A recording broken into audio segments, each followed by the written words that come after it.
ನಮಸ್ಕಾರ. ನಮ್ಮ ಶಿವಮೇ ಸರ್ವಸ್ವಂ ಯೂಟ್ಯೂಬ್ ಚಾನೆಲ್ಗೆ ತಮ್ಮೆಲ್ಲರಿಗೂ ಸ್ವಾಗತ. ಇವತ್ತಿನ ವಿಡಿಯೋನಲ್ಲಿ ಅದ್ಭುತವಾದ ಪವಾಡ ನಡೆಯುವ ಒಂದು ದೇವಸ್ಥಾನದ ಬಗ್ಗೆ ತಿಳಿಯೋಣ.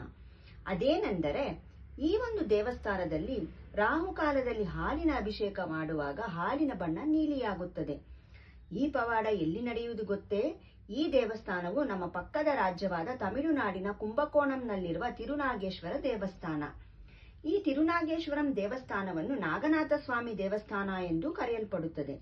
ಇದು ರಾಹುವಿನ ಹಾಲು ಅಭಿಷೇಕದೊಂದಿಗೆ ಸಂಬಂಧಿಸಿದ ಒಂದು ಅದ್ಭುತಕ್ಕೆ ಹೆಸರುವಾಸಿಯಾಗಿದೆ.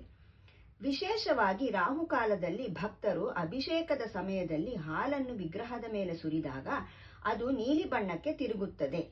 ಇದು ರಾಹುವಿನ ಉಪಸ್ಥಿತಿ ಮತ್ತು ಆಶೀರ್ವಾದವನ್ನು ಸೂಚಿಸುತ್ತದೆ ಎಂದು ನಂಬುತ್ತಾರೆ. ಈ ಅದ್ಭುತವು ಸರ್ಪದೋಷ, ಕಾಲಸರ್ಪದೋಷ ಮತ್ತು ಕಲತ್ರ ದೋಷವನ್ನು ನಿವಾರಿಸುತ್ತದೆ ಮತ್ತು ಸಂತಾನ ಭಾಗ್ಯ, ಮದುವೆ ಭಾಗ್ಯ, ದಾಂಪತ್ಯ ಸಮಸ್ಯೆಗಳಿಂದ ಪರಿಹಾರ, ಉದ್ಯೋಗ ಮತ್ತು ವ್ಯಾಪಾರದಲ್ಲಿ ಏರಿಕೆ ಮುಂತಾದ ವರಗಳನ್ನು ನೀಡುತ್ತದೆ.